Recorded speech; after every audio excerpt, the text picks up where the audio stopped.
Red book ను Harry Potter పుస్తకముతో పోల్చుతూ funny comments చేసిన సింగనమల నియోజకవర్గ సమన్వయకర్త డాక్టర్ సాకే శైలజనాథ్ సింగనమల నియోజకవర్గం నార్పల మండల కేంద్రంలో చేపట్టిన వెన్నుపోటు దినంకు పెద్ద సంఖ్యలో నియోజకవర్గం నుండి తరలివచ్చిన వైసీపీ నాయకులు కార్యకర్తలు ఈ కార్యక్రమం నార్పల బస్టాండ్ నుండి ఎంఆర్ఓ ఆఫీస్ వరకు ర్యాలీని చేపట్టారు.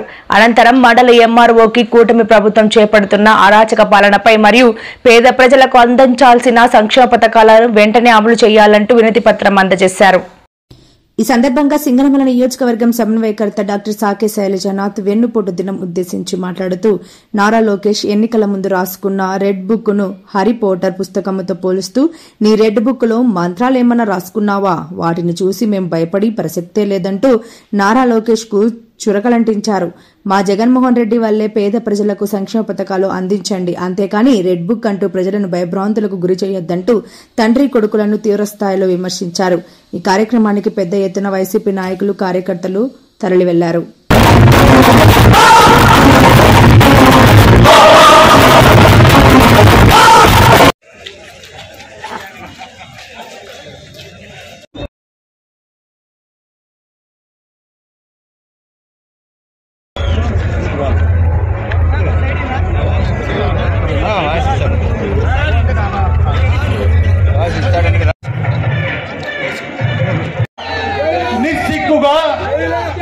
నిస్సిగ్గుగా మేము 29 పథకాలని అమలు చేస్తాము అని చెప్తున్నటువంటి చంద్రబాబు నాయుడు నేతృత్వంలోని ఈ కూటమి ప్రభుత్వానికి కాసింత సిగ్గుండాలి.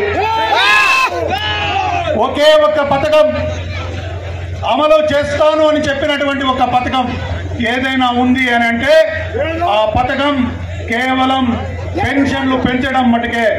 కానీ ఆ పెన్షన్లు పెంచిన మొత్తంలో ఉన్నటువంటి జనంలో దాదాపు 4 లక్షల పెన్షన్లు తీసేసిన ఘనత కూడా చంద్రబాబు నాయుడికే దక్కుతుంది. మనమందరం ఆలోచించుకోవాలా. గడిచిన సంవత్సర కాలంలో దాదాపు 4 లక్షల పెన్షన్లు తీసేసిన తర్వాత ఈరోజు చెప్తా ఉన్నాడు, నేను జూన్ 12వ తారీఖున నేను 1,00,000 పెన్షన్లు ఇస్తానని. చెప్పుకుండేకైనా సిగ్గుండాలి. దాంట్లో 70% పైగా కేవలం భర్తలు చనిపోయినటువంటి మహిళలు మాత్రమే మీరు ఇస్తా ఉన్నారు. కాసింతైనా సిగ్గుండాలి కదా ఈ కుటుంబ ప్రభుత్వానికి. లేదు, ఒకే ఒక్క విషయం ఉంది. ఆంధ్రప్రదేశ్ ప్రజానీకానికి, ఆంధ్రప్రదేశ్లో ఉన్న జనానికి మోసం చేసి వెన్నుపోటు పొడిచి అడిగితే జైళ్లకు పంపించే దుర్మార్గమైన చంద్రబాబు నాయుడు పరిపాలన ఇక్కడ సాగుతా ఉంది. నాకు తెలియగలుగుతాను, వైఎస్ఆర్సీపీ పార్టీ నాయకుడు జగన్మోహన్ రెడ్డి ఎవరు అడుగు బయట పెడితే సింహాలు కూడా తల వంచుతాయో ఆ నాయకుడు జగన్మోహన్ రెడ్డి. అచ్చంగా ప్రజల కోసమే తన జీవితం మొత్తం కేటాయించిన వాడు జగన్మోహన్ రెడ్డి. ఈ రోజున వాస్తవానికి ఓడిపోయిన తర్వాత ప్రజల గురించి తక్కువ ఆలోచించాలి. ఓడిపోయిన తర్వాత కూడా నిరంతరం ప్రజల గురించి, జనం గురించి, వైఎస్ఆర్సీపీ కార్యకర్త గురించి ఆలోచిస్తున్న వాడు మన ఏకైక నాయకుడు జగన్మోహన్ రెడ్డి గారు. రాజశేఖర రెడ్డి కొడుకు జగన్మోహన్ రెడ్డి గారు. నిన్నొక ఆయన చెప్పాయట, ఏదో పసుపు నీళ్ళు చల్లుకుంటాము అని. పసుపు నీళ్ళు దేనికి చల్లుకుంటారో తెలుసుకుని మాట్లాడితే బాగుంటుంది. పసుపు నీళ్ళు, ఆ నీళ్లు, ఈ నీళ్ళు ఏదో కార్యక్రమాలు చల్లుకుంటారు. బహుశా మీరు దాన్ని సిద్ధపడ్డాన్ని అనుకుంటా ఉంటా మీ వాళ్ళందరూ కూడా. మాతో పోటీ పడండి, పోటీ పడండి మాతో. ఏ ఒక్క విషయంలో కూడా, ఏ ఒక్క విషయం, అభివృద్ధి సంక్షేమమే కాదు పౌరుషం విషయంలో కూడా వైఎస్ఆర్సీపీ కాంగ్రెస్ పార్టీతో పోటీ పడేవాడు ఒక్కడు కూడా లేదని చెప్పడానికి ఏమాత్రం గతం లేదు. మనం కూడా సవాలు విసిరచ్చు. ఒక ఆయన సవాలు విసిరాడు. మన ఒక ఆయన నెల్లూరు ఆయన, లేకుంటే ఆ రెడ్ బుక్ ఆయన ఆ ఉరుసుకి 99 పైసల కంటే రాజీనామా చేస్తాయని. నేను 99 కోట్లకేమి నమ్మాడా? 40 లక్షలకు 50 లక్షలకు అమ్మాడు. ఉరికే ఎట్లన్నమాట. ఆయన రెడ్ బుక్ ఆయన ఒక ఆయన మనల్ని భయపడించే పని చేస్తూ ఉంటాడు. ఆ రెడ్ బుక్ ఏమన్నా మంత్రాలు రాసుకున్నావు బాబు నాకు అర్థం కావడం. ఎందుకంటే ఆయన మనం మాట్లాడుతూ ఈ రెడ్ బుక్ చూస్తే ఒకరికి గుండెపోటు వచ్చింది, ఒకరు జారి పడినారు, ఇంకొకరికి చెయ్యి ఇరిగింది. ఏమన్నా చేత పని చేస్తానా వాడిని వాడుతూ ఉన్నాం. నిమ్మకాయలు కోసి ఏమన్నా వేస్తున్నావా అక్కడ ఇక్కడ? నీళ్ళు ఏమన్నా రోడ్డుకి పడేసి దాంట్లో ఏమన్నా ఏం మాట్లాడతావు? మాతో పోటీ పడు. ఇంటింటికి జనానికి మేము డబ్బులు ఇచ్చినాం. ఒక్క బటన్ నొక్కితే ప్రతి నెల అప్పు చేసామో తప్పు చేసామో తిన్నారో లేదో ఈ రాష్ట్రంలో కోట్ల మందికి డబ్బులు ఇచ్చాం. పోటీ పడు. చాటగాని మాటలు. మా పిల్లగారు చదువుకునే డబ్బులు నువ్వు హెలికాప్టర్ కొనుక్కుంటావే, 2 పనులు కొనుక్కుంటావే, 4 ఎక్కడికి పోయినా సరే గవర్నమెంట్ డబ్బులతో గుంపులుగా ఆ స్విట్జర్లాండ్కో అంత అవి బాధపడతాయి. కాబట్టి గుంపులుగా పోతారే జనం డబ్బుతో. అప్పులేమో మాకు, కష్టాలు మాకు, బాధలు మాకు, సుఖాలు నీక చంద్రబాబు నాయుడు గారు వెళ్తా ఉన్నాం. ఆ పసుపు నీళ్ళు చల్లుకున్నాయని కూడా చెప్తా ఉన్నా. ముందు రాజకీయాలు నేర్చుకో. జనం కోసం పనిచేయడం అంటే ఏందో నీ సీనియర్ల దగ్గర నేర్చుకో. నోటికి వచ్చిన మాట మాట్లాడటం, గంటకు ఒక మాట మాట్లాడటం. నిజంగా ధైర్యం ఉంటే, నిజంగా నీకు పురుషత్తు ఉంటే ఈ సంవత్సర కాలం ఎగ్గొట్టిన డబ్బుల్ని కట్టగట్టి ఇంటింటికి పంపిస్తాను. ఈ ఎత్తుపోటు కార్యక్రమం మీ మామగారితో మొదలైంది. పాపం చిక్కోడు రామారావు గారు అల్లుడు కదా ఇంట్లోకి రాడిస్తే మామని ఇంట్లోంచి బయటికి నెట్టేసిన ఘనత నీది. ఏం మాట్లాడతావు? ఈరోజు జనానికి ఒక్క మాట కనుక జాగ్రత్త అని చెప్తావు. ఈ రోజున ఈ మాత్రం ఇది అంత మీద కాదు, ఇది ఆరంభం. దీన్ని మొదలు పెట్టాం, పెద్ద ప్రయత్నం కూడా లేదు. వైఎస్ఆర్సీపీ కార్యకర్త తనంతా తను వచ్చే కార్యక్రమం ఇది. నిజంగానే సింగనమల నియోజకవర్గంలో ప్రతి ఒక్క వైఎస్ఆర్సీపీ కార్యకర్త పని కట్టుకొని కార్యక్రమానికి ఆహ్వానిస్తే నార్పల టౌన్ పగిలిపోతుంది. అభ్యర్థుల గుండెల్లో రక్తం కాదు పోయేది, మన అపోజిషన్ వాళ్ళ గుండెల్లో రక్తం కాదు పోయేది, భయం పోతుంది, భయం ప్రవహిస్తుంది, చేతులు కాళ్ళు బలాలు వణుకుతాయి. ఏం మాట్లాడినా సరే కేసులు పెడతామని ఎన్ని కోట్ల మందిని పెట్టడానికి ఎన్ని రూములు కట్టుకున్నారో చెప్పాలి లెక్క. ఎందుకంటే చాలా మంది ఉన్నాం, 40% ప్రజలు ఉన్నాం, 2 కోట్ల మంది పైగా ఓటర్లు ఉన్నాం. కష్టం బాబు, అంత శ్రమ నీకొద్దు. ఆ వెన్నుపోటు కాకుండా చక్కగా జనానికి ఇచ్చిన మాట నిలబెట్టుకుంటే ఈ బాధ నీకు వద్దు, మాకు వద్దు.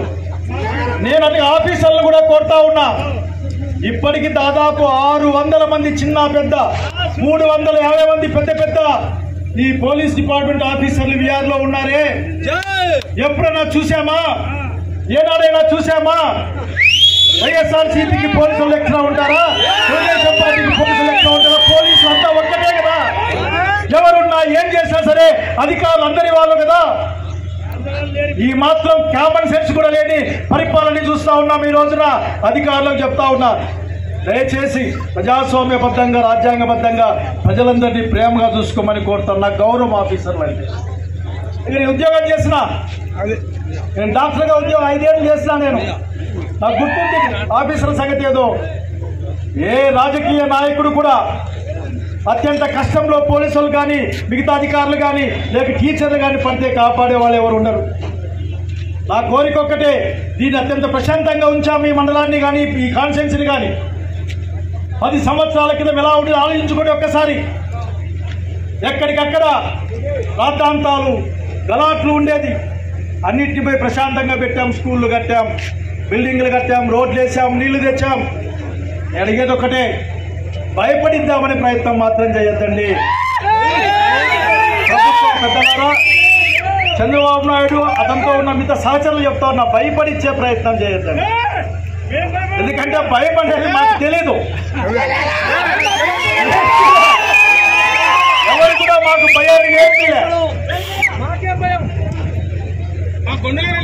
కాబట్టి ఏదో ఒక్కసారి అప్పుడప్పుడు చెప్తా ఉంటారు, ఆడ ఉందంట ఏందో, ఆడ ఉందంట ఏందో, పోతే పట్టుకుంటుందంట.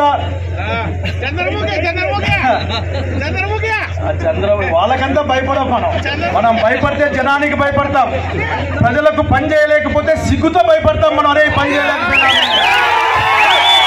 అంతేగాని నిన్న స్టోర్లు చూశారు మీరంతా. జగన్ రెడ్డి నాయకత్వాన వీధి వీధికి స్టోర్ సరుకులు పోయినాయి. ఈరోజు స్టోర్ లేకొచ్చి తీసుకోమంటా ఉన్నారు. ఇంటింటికి పంపిస్తాడేమో అనుకున్నా. మన మీద పౌరుషం కొద్ది చంద్రబాబు నాయుడు మన ఇంట్లోకి, మన బ్యాగ్లోకి పంపిస్తాడేమో అనుకున్నా. లేదు, వచ్చి మా ఇంట్లో తీసుకోమంటా ఉన్నాడు.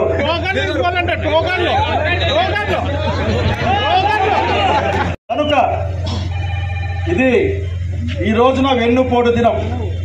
ఒక ఆయన అంటా ఉన్నాడు, ఏం పని చేయాలి చెప్పండి అని. ఈడే ఉంటాం ఇంకో 2 గంటలు 3 గంటలు, సాయంత్రం దాకా ఈడే కూర్చోంటాం. ఆయప్ప వచ్చి ఏం చేశాడో చెప్పండి. ఆడ కూర్చుందాం రోడ్లో ప్రశాంతంగా. ఇంతమందికి బూదిలే కాబట్టి నీళ్ళు తాగానే కూర్చుందాం. సత్యనారాయణ ఏమన్నా, సత్యనారాయణ రెడ్డి లేక శ్రీకాంత్ రెడ్డి ఏమన్నా పెట్టించేమో కానీ రమ్మను. మన గురించి మాట్లాడేవాడు ఎవడు రమ్మను. ఇక్కడ ఒక డిగ్రీ కాలేజీకి స్థలం కూడా తీసి రోడ్లు వేయించిపోయినా. నేను ఎమ్మెల్యే మళ్ళీ జగన్మోహన్ రెడ్డి గారు ఇక్కడ సీఎం అయిన తర్వాత నార్పల్లో అక్కడికి ఆ డిగ్రీ కాలేజీ కట్టిస్తాను. ధైర్యం ఉంటే మాట్లాడు. మమ్మల్ని కాదని హెచ్ఎంసీ నీళ్లు ఒక చుక్క కూడా పక్కకు రా. ధైర్యం ఉంటే మాట్లాడు. దేనికి పోటీ పడాలో, ఎక్కడ పోటీ పడాలో అర్థం కాని మనుషులు మీరు. ఫోటోల దగ్గర, కరెంటు పోల దగ్గర పోటీ. లేకపోతే ఊరు వస్తుంది, ఆ ఊరు రేకులకుంట అనుకుంటా. దాంట్లో ఒక జెండా కర్ర ఉంది, జెండా కర్రే. ఆ జెండా కర్ర పీకడానికి రాజకీయాలు. రేకులకుంటలో ఒక కాలేజీ పెట్టే రాజకీయం చేస్తే బాగుంది, కానీ జెండా కర్ర పీకడానికి. రాళ్ళు పగిలిపోతే, రాళ్ళ మీద పేరు పోతే రాజశేఖర్ శిష్యుడు శైలనాథ్ పేరు మాసిపోతుందా? ఇటువంటి చిల్లర పనులు, చిన్న పనులు చేయబోదని కోరుకుంటా ఉన్నారు. నమ్మకం కోసం, జగన్మోహన్ రెడ్డి గారి కోసం ఎంత దూరమైన ప్రజాస్వామ్యంగా కార్యక్రమాన్ని తీసుకొని తెలియజేసుకుంటూ మీరెవ్వరు కూడా భయపడాల్సిన అవసరం లేదు. భయం తెలియదు, భయపెట్టే ప్రయత్నం చేస్తారు. ఏ ఒక్కరికి ఇబ్బంది వచ్చినా సరే, మనం ఉన్నా లేకున్నా, మీరొక్కరు కాదు, ఒక్కరు ఇద్దరు కాదు, కనీసం ఆ కార్యక్రమం, ఆ పని ముగిసేంత వరకు ఆయా మండలాల్లో వీలైనంత ఎక్కువ మంది నీ పక్కన వచ్చి కూర్చొని మీ కష్టం సుఖం నాతో కలిపి పడతామని తెలియజేసుకుంటా ఉన్నాను. జై జగన్, జై జై జగన్. వర్ధిల్లాలి వైఎస్ఆర్ కాంగ్రెస్ పార్టీ. జోహార్ రాజశేఖర్ రెడ్డి గారు, జోహార్ వైఎస్ఆర్. జై హింద్.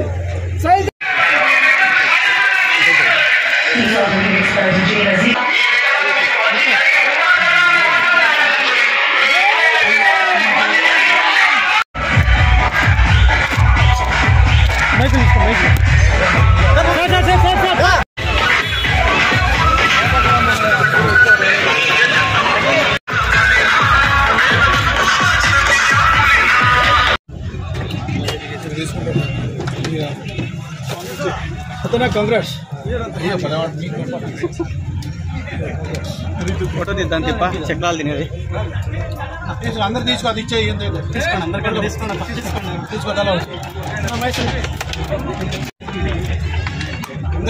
అంతే అంతేనా చెప్పండి. ఇట్లు ఎందుకు ఊరికి వెళ్తా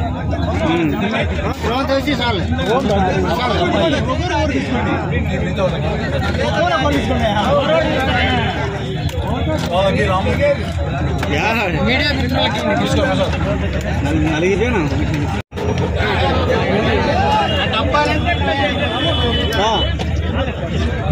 వాళ్ళ ఏం లేదు నాకేమో నేను తాగలే నాకేంటి పట్టి ప్రసాదన్నా